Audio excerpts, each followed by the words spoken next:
everyone. Welcome to the Next Time podcast. I'm your host, ST, and today our guest is none other than Aaron Teo, who is the founder and CEO of Öopenspace.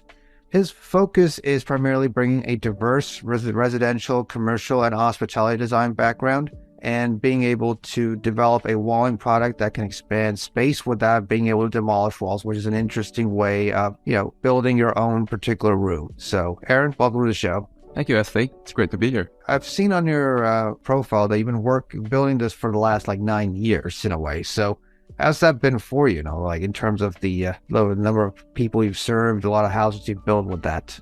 Right. Okay, so just to take a step back. So Öopenspace was founded in 2014. Yeah. And we started out as a furniture retail and design company. So very simply, we're in the business of having to sell furniture. And we are against the idea of disposable furniture. We are having to offer to the public furnitures that are enduring, that last, timeless design, and just a simple kind of motto of having to buy less but buy well. So 2 years ago during when COVID hit, it kind of forces us to really rethink what we're doing. We're so close to having to shutter, and everyone just put on back their design caps, thinking caps.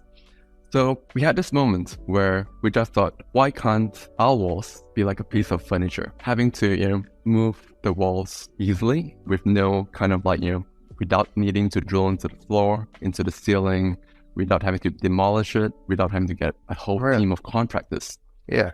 And therefore, with that possibility, you're then able to very simply change the layout of your room, of your house easily. Really, without really going through the demolition process of tearing down the walls, being able to expand your space, and being able to insert your furniture, because once you go into the higher echelons of your economic status, you want to buy a bigger house, mm-hmm. right? And is it because I know you're from Australia, but is it because of the fact that there's a lot of what I call dense housing where it's very impossible to expand, or is that what's it like, especially in Perth? Oh, it's interesting. So Perth actually, surprisingly, is so similar to LA. We have this issue of suburban sprawl. We really need to achieve more density within the city, but what we find is more satellite cities or satellite towns, sprawl. So people love their huge piece of land, with a big kind of McMansion house. And therefore, the issue of space, it's not really that of needing to be more efficient. I think so. By how bad in Perth, you're faced with all the typical builders kind of cut and paste houses, and these houses the floor plans are normally too many tiny bedrooms, compromised living space. You have huge garages for the 2 or 3 cars that you need. And basically, most young people having to buy a home like that, they don't really need so many rooms. They'll love to have larger living areas and what have you. But they'll never do that because it's going to compromise the value of the home, because typically more rooms equals more property value. Yeah, higher property value. And I think especially here in the US particularly, more and more, a lot of people want to buy their own homes that are bigger, that basically, in sprawling areas, and they want to keep adding more and more rooms. A lot of people that I know that have homes right now, they're just wanting to expand to no avail. Mm-hmm. But right. Yeah, so it gets kind of okay, now you're basically raising the property prices in the area, and you can't really now it makes it impossible for the next set of people who want to really buy a house for just want to buy a basic starter home, as they say. Mm-hmm. It's not. So it makes the starter homes get more expensive. Yeah, but let me tell you an interesting story. Is that I grew up in California. I lived in a a 3-bed, 2-bath house that was 1,600 square feet, and it was once when my parents first bought that house. It was about $260,000 to buy it back in the 90s. Now it's valued at over $2 million, because now more and more people because a lot of people in the neighborhood have decided to. Or not in the neighborhood, but somewhere, they decided to expand their houses up, propping up the prices, and sometimes that's one fact That's like one of the factors. I don't say that's the main factor, but that's one of the reasons why our prices just keep going up and up and up. So it's kind of like that. Like it's like how what you're trying to do is to really make it more like efficient and affordable for people to really afford a home, right? Absolutely, yeah. I mean, like in terms of like the construction cost is going to be so much lower, and importantly, you're having to have a home that's being future-proof. That you're able in the future to like move the walls around to adapt to your family. If you have more kids, you need more rooms. You're able to do that. And the cost of renovation, especially in Australia, is so expensive because of labor. And just the mere fact that having to be able to do this by yourself, assembling it like like Legos, like a piece of furniture, it will save you so much kind of like your money. There's no downtime. You don't have to move out, no messiness. Right. And I think like it's really just simply being more sustainable in the way we consume, in the way we live. So how many homes have you been servicing with your services or your product? Oh, so after we've been spending the last 2 years developing this product, and right now we're in this like fundraising stage of needing millions of dollars to be able to commercialize this, to bring this to market. We have only right now having gotten a prototype, having gotten like expression of interest from prospective kind of like customers. So that's where we're at. Makes sense. And it's like I said, I feel there is a way that you want to really make your home more efficiently run rather than like having to demolish walls for it. But before I go deeper into what you're building, let's get to know more about Aaron Teo himself. Tell me about like your overall background, like where you come from, and what made you decide to really delve into this world of making things, right, enriching people like with curated design or furniture. Yeah, so my background is in architecture. I've been practicing like design since almost 2 decades now, and I think like a few kind of like pivotal moments that happened is like one year during my first year out, Inconvenient Truth, that documentary about sustainability, about like how the climate change that's happening, it really profoundly changed the way I view architecture, the way I view design. And because the pursuit of what we have been practicing architecture is kind of beauty, is aesthetics, and we fail to really account for the climate, or cultures and things like that.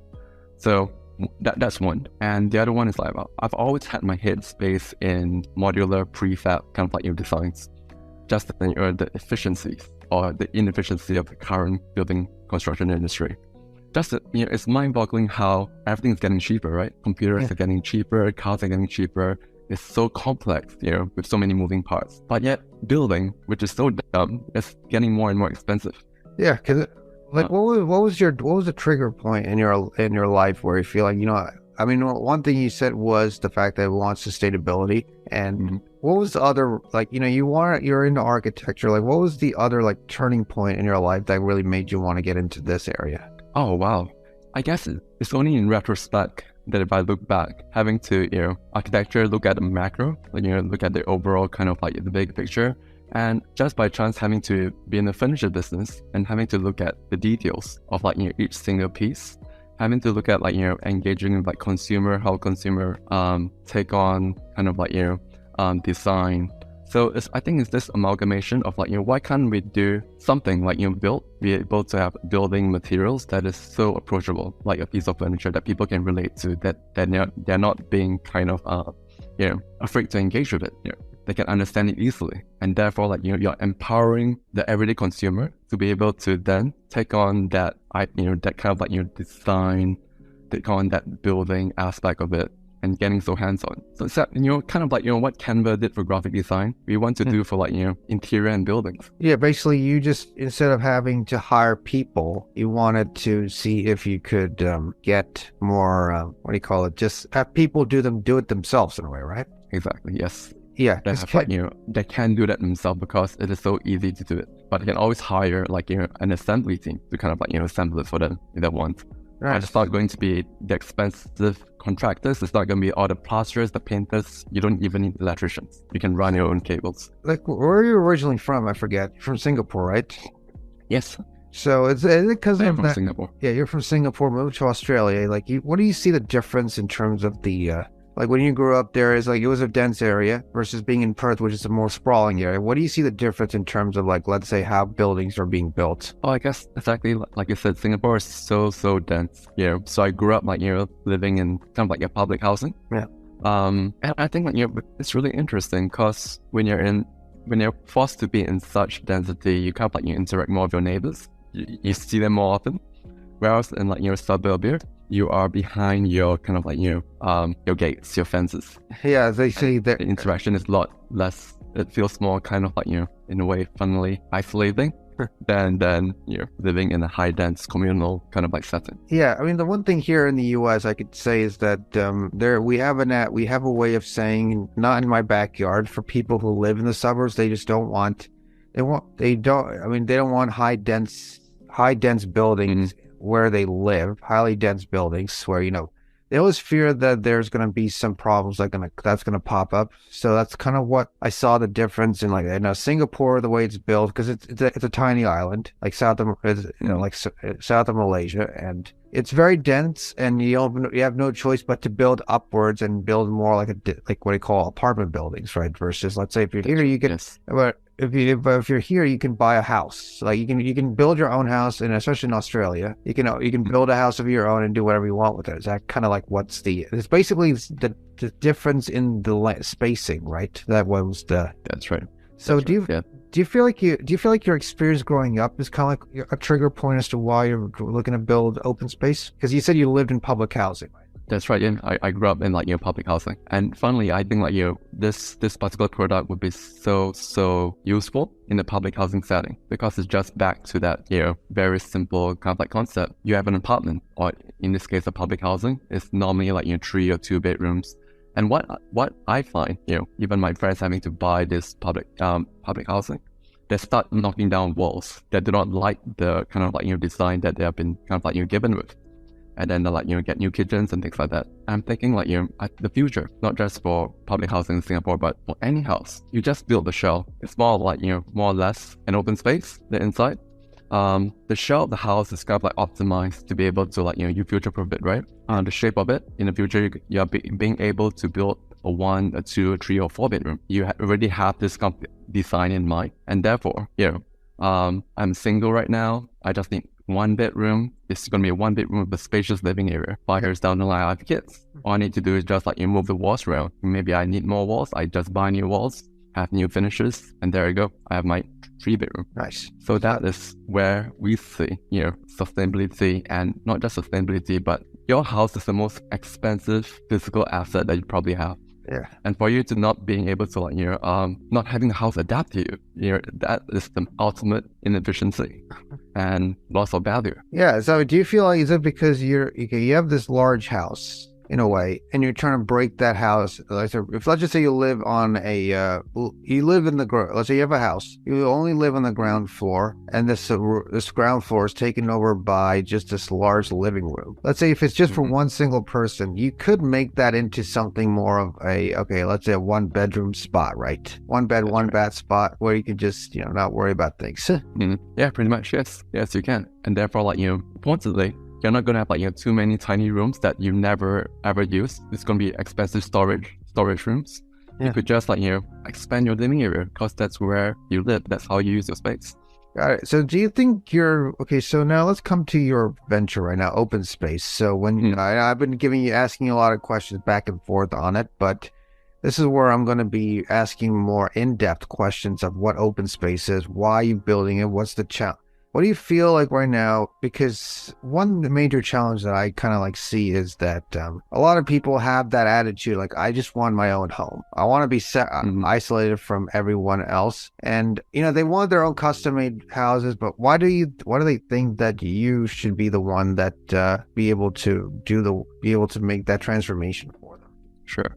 So I think first it's know that we're not engaging with the kind of the architecture, the external shell, what the house look like. It could be anything here. I think importantly, it's all about the inside, the bone structure, or the layout. That is how you're going to interact with your house. So even though if you never ever want to change the inside of the house ever, you could still buy the old walls, these modular panels, because it's going to be so much cheaper. It's going to be faster to build, and it also give you the flexibility of having to, put in your PowerPoints wherever you want to easily. You could like change the finishes of these walls easily without needing to paint, without needing to let's say for example, you just want timber veneer walls, you could have that, or even if you want like a stone finish. So it's just that convenience and the lower cost. So I think it should be a no-brainer to want to build with this. Right. And so now with what you're building, you said you're building an application to be able to, pick and choose your design, what you want your house to look like, what furniture you want. Is that kind of like what it is, right? That's right. Yeah. I guess importantly, we have the building blocks. And importantly, we need to help the everyday consumer to understand how to, use those building blocks,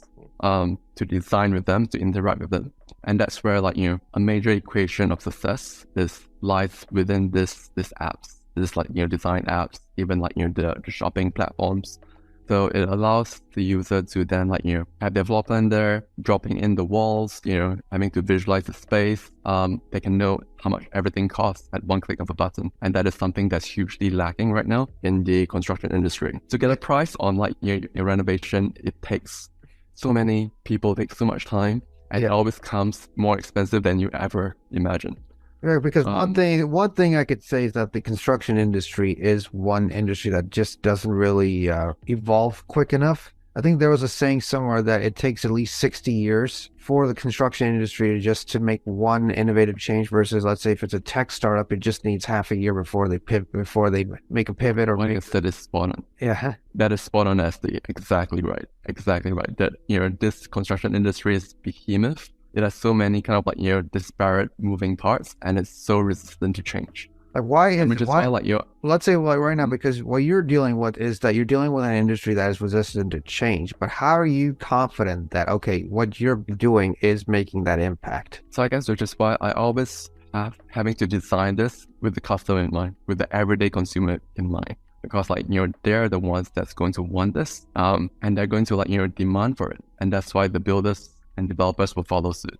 Because every consumer will say look, this product is going to be cheaper. It's going to give me so much flexibility. Why aren't you having to implement this? Why are you still building with a brick internal wall that's going to be plastered over? What type of materials do you really look into when providing these sustainable ways of building up construction? That's a really great question. So I think number one, when we design these walls, I think we intend it to last a lifetime. You should never want to throw away the walls. It's always reusable. But the materials that we're using, the internal structure is going to be made of aluminum extrusions, and we're going to use panels that's very, very superior than a typical gypsum board, and a lot more environmentally friendly. So these boards are non-toxic, natural.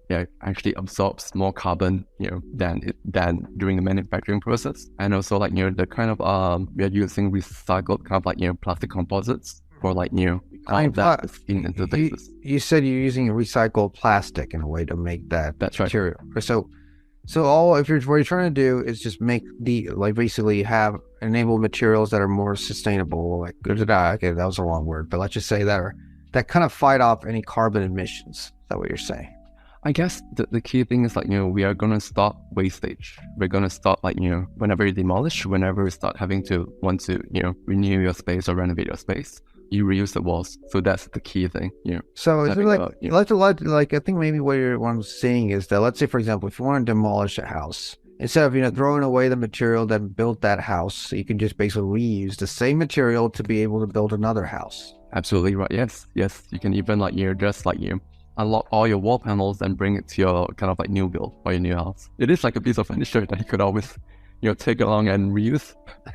So in terms of how this whole way you're doing it, what are you seeing in the next 5 years? Where do you see this going, or maybe 10 years? Oh wow, I think hopefully in 3 years, I think nobody in their right mind would want to build their internal walls the traditional way again. Do you think maybe I think they'll be given a much bigger bill to be able to redesign with new material versus, let's say, redesign with old materials? redesign their own materials, as in having to use yeah. Like let's say for traditional example, materials or walls. no, what I meant was like let's just say if you use reusable material, then you'd be getting a less expensive bill compared to let's say if you had to use new materials to build that, right? That's right, yes. So in terms of that, you know, if you let's just say that the way you're building the app is that okay, the customer picks what they want, what materials they want to have this built with, and they'll be given a quote, right? They'll be seeing how much they have to pay and everything, and then if they decide to do some newer, if they decide to have a more higher end material, something unsustainable, they would be given a much higher bill, right? Is that what you're trying to imagine it as? Oh, okay. So let's take a step back. So like, let's say for example, I think you just build a new home, okay? Or you're intending to build a new home. Yeah. So basically all you need to do, just like, with the builder, have to build this shell of a house, with all the external walls and obviously the roof and the floors all in. And then you go to like your Öopenspace platform and you start having to like, design the layout if you want, or if you already have a layout, you could just like then draw that same layout, and like Öopenspace platform would then give you the pricing for all the walls. It will quantify, give you a bill of quantity. And all you need to do then, obviously click buy, deliver to your house, assembled, and there you go. So there's your house with the internals. So let's say, for example, if you want to move to a different location and build a new house, you could then bring in all the internal walls with you to your new home. So that answer your question. So in that way, you are having to save money on your next on your next construction or your renovation. Yeah. Are you planning on taking this global, or are you only going to be focusing this on Australia? Oh, it would definitely be global. Got it. And I'm really, really keen to see this in the US market as well. Oh yeah. If you ever need help, just let us know. But yeah. So just want to wrap up this interview and just have to ask this one final question. So since you've been working in this space, in the startup space, or in the what I call the early stage startup space for a long time now, since you see a lot of founders out there dealing with a lot of hurdles, challenges, and struggles, like what advice would you give them? Oh wow. I guess you're going to be beaten, you're going to be rejected, and you just have to be like, driven by your vision and really believe what you're doing and enjoy what you're doing. That's the only fuel that can make you succeed. Yeah, it's always about the mission and vision of what you did that will make you successful at the end. I totally agree. Yeah, absolutely. All right, cool, Aaron. Thank you so much for being part of the Next in Time podcast, and I hopefully what you're building right now is going to be something of a major transformation in the construction industry. Thank you very much, Esty. It's really great talking to you.